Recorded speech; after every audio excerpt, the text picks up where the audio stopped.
දෙවියන් සහිත ලෝකයට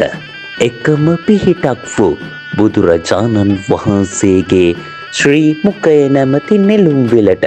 රාජහංසෙකු වැනි වූ හික්ම විය යුතු ජනයා නැමැති කුමුදු විල පුබුදු කරන්නා වූ චන්ද්‍රයා වැනි වූ අඩසදමෙන් උතුම් රූපයකින් විරාජමාන වූ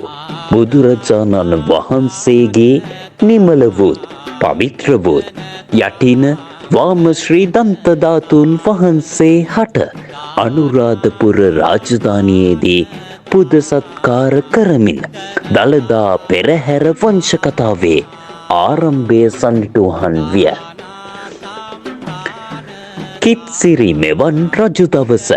සිහිපත් කරමින් ලංකීය ඉතිහාසයේ පෙරහැර සංස්කෘතියට නවමානයක් එකතු කරමින් ඒ ආශිර්වාදය ලෝකයා හට විහිදුවාලනු වස් රත්න ශ්‍රී ගණාරාම පොත්ගුල් විහාරස්ථ ශ්‍රී සෝනුත්තර ධර්ම විද්‍යාලය මගින් තෙවන වරටත් බැතිසිතින් සංවිධානය කරන වෛශාඛ්‍ය මංගල්‍යයට සමගාමීව පවත්වනු ලබන වෙසක් මහා පෙරහැර 2025 වූ වෙසක් මස 18 වන ඉරුදින අපර භාග 3 සිට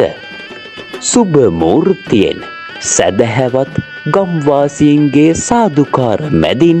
වීදි සංචාරය කරන වගයි.